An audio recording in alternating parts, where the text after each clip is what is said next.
Hey everybody, this is Jim at FreeChartVideos.com using time-honored techniques to understand modern markets. Please read this disclaimer. This video is for educational purposes only, not intended to be any form of investment advice.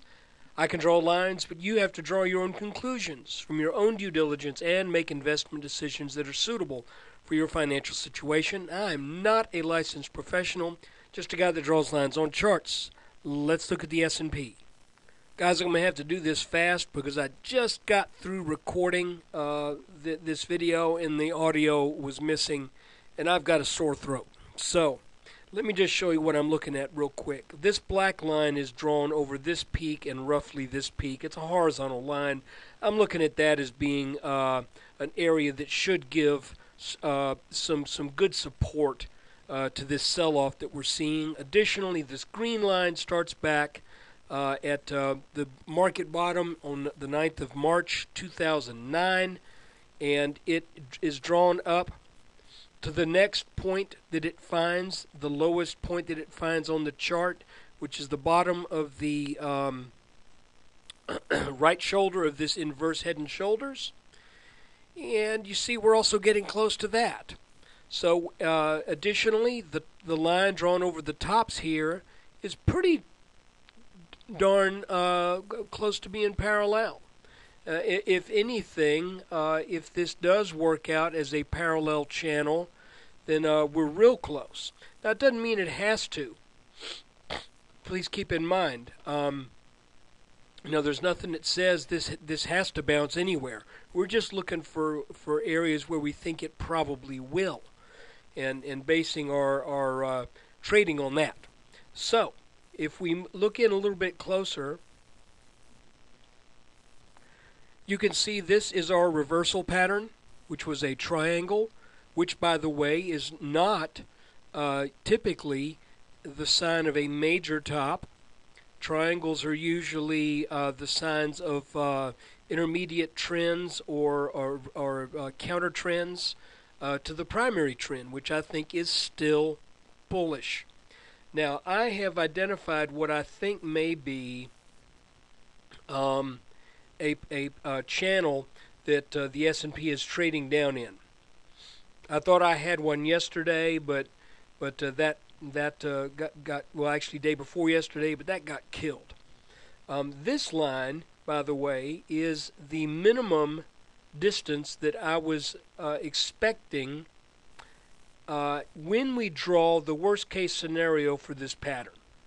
You remember at one point I thought this may have been more of a flat top triangle where this would have been the minimum distance, but if we adjust it to where this is now a symmetrical triangle, then we end up with a greater downside target, and that, you can see this bottom here is also a little sloppy. So this is, when I draw this line to where this is the worst case scenario for a bearish move, this is the line we get, and that has been satisfied today. Now, this market is really weak right now, and traders are looking for a reason to sell, and I think shorts are all jumping on things too. I think the shorts eventually will pay the piper, and I think the bulls will be proven to be right once again. And what I'm looking for is a bounce. If we don't, one of two things. If we continue to trade down in this pattern, I would look for a bounce in the around the 1220, 1223 range. Additionally, if we break out over this top line and then pull back, then I would look for at least a back test of this blue line. Now, right now, unfortunately for me, I went long when we got down to this cyan line today for the first time. Not overall long, and certainly nothing in any of the leveraged funds, but I bought. I actually bought some U.S. steel because I think Japan's going to need a lot of steel, and I think they're going to be needing some steel from us. You might say, yeah, but what about the automakers over there? And they're not going to be using as much, but whatever. I don't know exactly where where they get their steel from, but I know that there will be a demand for steel in the rebuilding process of a lot of what's been wiped out over there, and I would expect that would filter down to the bottom line for some of these U.S. companies that make these products used in rebuilding efforts.